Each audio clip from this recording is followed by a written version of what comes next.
You guys, what's up? I'm back. I think it's been 3 weeks, 4 weeks since I did another update.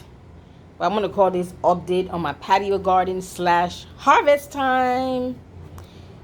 I almost picked these bell peppers when I first did my update 3, 4 weeks ago. You guys saw the video because I thought they were fully grown and it was gonna be green. But I'm glad I waited for 3, 4 weeks because look at the bell peppers that was all green. It has changed color. One of them fell off. I'm gonna grab it. Hold up. So this one fell off over the weekend. Today's what? I think September 5th. So this one fell off. I think Saturday or so. See, the whole branch came up, so I put it in the fridge. But the whole thing turned yellow. Isn't that beautiful? So, but I'm gonna have to pick this one here because it's turning. You see that? And the sun. This is where the sun shines the most. So I'm gonna take this one down because if I wait for it to get completely yellow, I might have my vegetable ruined. I don't know what it is, if it's sun blight or whatever it is. So I'll just still pick it. It's still good because I'm thinking if I let it stay there, something it might get bad. I can't eat. So I'll just pick it. It's like half of it is green, the other half is yellow. That's good enough. These guys are turning red. I forgot that I planted yellow and red and green bell peppers. So I almost picked these guys. So I'm thinking if I should wait for them to turn completely red or just pick them now. What y'all think? That one back there is turning red. You can see the red right there. So I'm going to have a total of 8 bell peppers. But I'm definitely going to pick this yellow one right now because it's not looking too good. I think the one behind it must probably be yellow already. Anyway, let me continue, but I will pick that. This is my basil bush. I shouldn't even call this. This is not a basil plant. This is a basil bush. I have harvested from this basil bush 3 times. Each time I cut it, it just goes wild. I'm not complaining. I'm just stating. This is more bell peppers. And if you notice the bell peppers from the root to the top, it doesn't have many many leaves.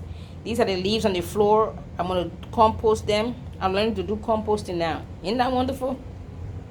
But I've realized after watching so many videos and planting for so many years, if you have a lot of leaves on the bottom of your plants or your trees, you need to, it doesn't matter whether the leaves are new, whether they are old dead leaves or brand new fresh leaves like this. They were fresh leaves like this, but I cut them off. You know the purpose of that, the wisdom behind that? If you cut all those leaves and then the minerals and the nutrients, the compost and the food that you feed your plant is not going to spend its time trying to grow leaves or nourish the leaves.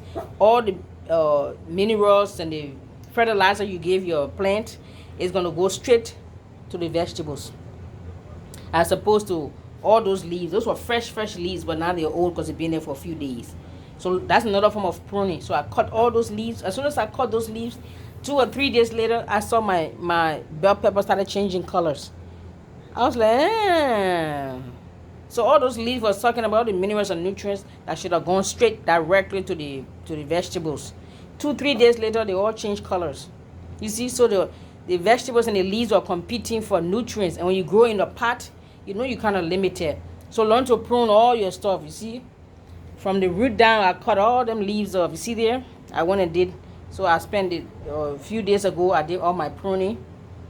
And there was no flowers and no buddings on these trees. But soon after I did the prunings, I cut all those leaves. You see there? You see there? You see these guys? Same thing. I cut all them leaves from the bottom up. I think I still have too many leaves on them. I'm going to cut some of them off. Yes. I did some for the tomato trees, but I didn't do a lot. I need to do some more. But there's a lot of flowers on the tomatoes.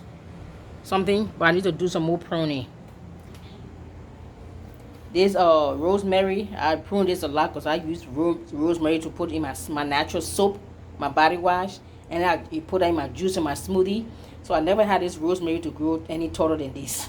It's supposed to be taller than this, but I keep. Same thing with these guys. I have too many habaneros. I probably have habaneros and bell peppers in this little pot. So I need to buy me. I'm missing like 10 pots. So I need to buy some more pots and transfer some of these guys, because they all, if it's too many vegetables or plants in one pot, they are competing for the soil and the minerals and the nutrients you put there, and they won't give you a lot of harvest. Same thing with this pot. I think this is a bell pepper and habaneros. I never did harvest my beets. I wanted them to get bigger, but I think I need to harvest them now before they die. They are overgrown for harvest. There's like 3 or 4 beets in there. The last time I did a video, there was like 3 or 4 beets. They need to be harvested like now. More peppers, and too many peppers in that pot. That's my mint tree. I only harvested once from it. It was giving out some seed at the top, so I nip it up so it can grow bushy, so I can get some more. This long skinny looking tree here, that's my habaneros. I also pruned him or her. I took all the leaves on the bottom, and once I did that, I see a lot of buddings. See small little, I see there. You see, learn that. You see, there was none of those there. As soon as I prune them, so all the minerals and nutrients, it goes straight to feeding your plant and your vegetables instead of the leaves. And of course, a lot of too many peppers in there. I had to change those pots or put them somewhere. And this is my okra tree. I have 2 okra tree in this pot, and a habaneros. But here's, you see the okra tree? I need to get back here. Hold on. Let me get back here. All right, here's my okra tree. You see some okra there? You see some okra? As soon as I nip all them leaves from the bottom, okras and flowers started popping up. You see? Yeah, I took all the leaves, well, most of the leaves off. I need to do the same thing for Mr. Tomato, because he done gone wild. So you guys, this is my garden. And that's Miss Angel. That's my garden helpmate. Are you my helper? Are you going to go for a ride? You want to go outside?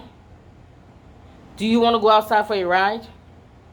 Do you want your, does Angel want her ice cream? Who want to get some ice cream? You want a treat?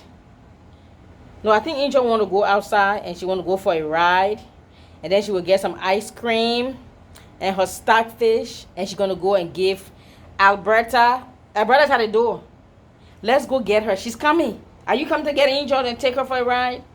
Angel's been waiting for her kisses and her ice cream and her stockfish. Yes, that's my little helper right there. So that's my patio garden, you guys. I have learned that you can bury all your food scraps, all your kitchen scraps. You don't have to have any garbage. Now imagine if every human being on the earth had a little backyard or a little patio garden and become self-sustainable. I'm not saying you would never have need for grocery stores, but at least even before they had the big box grocery stores, how did our parents, grandparents, great-grandparents, how did they eat? Was it not by growing garden? And then whatever you don't have, your neighbor have it, and you guys swap. Your neighbors have onions, you have a lot of bell peppers, you swap. Your neighbor have tomatoes, you have a lot of habaneros or basils or oranges, they swap. Isn't it? And your kitchen scraps, minus the plastic and the cans, anything plastic, but all your kitchen scraps, your banana peel, your chicken bones, your paper towel, your newspaper, your onion peeling, your tomato skin, you eat apples and oranges, all the skin, all the peelings. Did you know you can turn those stuff into compost? Just dig them, like in my case, I have pots, so I just dig them in the middle of the pot, dig a few inches down and put them in the middle, bury it and water it. Plus, I prune the leaves. Before I know it, a few days later, all my vegetables are turning the right colors they are supposed to be. When all along I thought these were just green bell peppers. But as soon as I prune them and then bury some kitchen scraps in the middle, it just started going wild. All of them. I didn't even know I had, that's garlic shooting out. You see that? That's garlic. There's 2 of them. They're shooting out. I didn't even know there was garlic in there. But right in the middle, right there, I planted some, buried my kitchen scraps, and the garlic started shooting out. I don't even know I had garlic in there. Maybe it was sitting there all along dormant. Who knows? So start burying your kitchen scraps. The other day, what I did also, I figured something out. I took some of my kitchen scraps. I have an old blender that I don't use for my food, my juice. So I took that old neutral bullet blender. I took my banana skin, my plantain, potatoes, tomatoes, onions, any kind of skin, and some fish bones and chicken bones, some fish hair. I put them in there in the blender, put a little bit of water. I had some powder looking egg. I put eggshell. Then I had some powder looking, what you call this stuff? Fertilizer. Put them all in the blender. Put a little bit of water, blend it and puree it. Then I came and buried them also. So I buried the fresh kitchen scraps 2 weeks ago, and the one I just blended, I just put them in 4 days ago, because the blended ones is like instant nutrients, and it'll turn right back into soil. The one that you don't blend, it takes, like some people say, it takes 2 to 4 weeks to turn back into, to decompose and turn right back into soil. If you want instant, you blend most of them, drop it in there. So these guys are fully locked and loaded, and they have enough minerals and nutrients for at least a whole month. For the whole month of September, they are good. Now, what do I do with my kitchen scrap every day? I gather them, put them in, just because I have something here, a patio. When I have a real garden, a ground, then I can bury them. But for now, I gather all my kitchen scrap, like waste food, old food. Your food is spoiled in the refrigerator. You don't know how long it's been there. I got a gallon-sized Ziploc bag, and I start dumping all my kitchen scrap, all the food, the chicken bone, the skin, banana peeling, all of those, put in their eggshell, put them in there, and put them in the freezer. When the gallon-sized Ziploc bag gets full up, then in a month, I will repeat the process and begin to bury them in each of these pots. I split them into pieces, and just take a handful and bury a handful in each pot, or a handful of kitchen scraps. Yes, but once you have a yard, you can, every time you cook, dig the ground, bury it, my friend. Just bury it deep enough so you don't have any raccoons digging your garden and messing up, or some squirrels or dogs. But Angel don't dig dirt because she don't think she's a dog. Right, baby girl? Where's Miss Angel? And there she is. Angel said, I don't dig dirt. I'm so prissy. I'm a princess. I'm just like my mommy. I don't dig dirt because I'm not a dog. Are you a dog, baby? Say, nah. That's why my name is Angel. And I live up to my name. So leave all your comments, your questions, your suggestions. Let's do this. And I've also been doing some research. There are some vegetables, fruits and vegetables that you can grow in the winter and fall seasons and months. So, because most of us who live in cold climate, we start thinking, harvest time is coming. Maybe November it's going to get too cold, and we're not going to be able to harvest. Now, my friend, we're going to harvest. We got to learn to be self-sustainable and share. Share with our neighbors. What y'all think?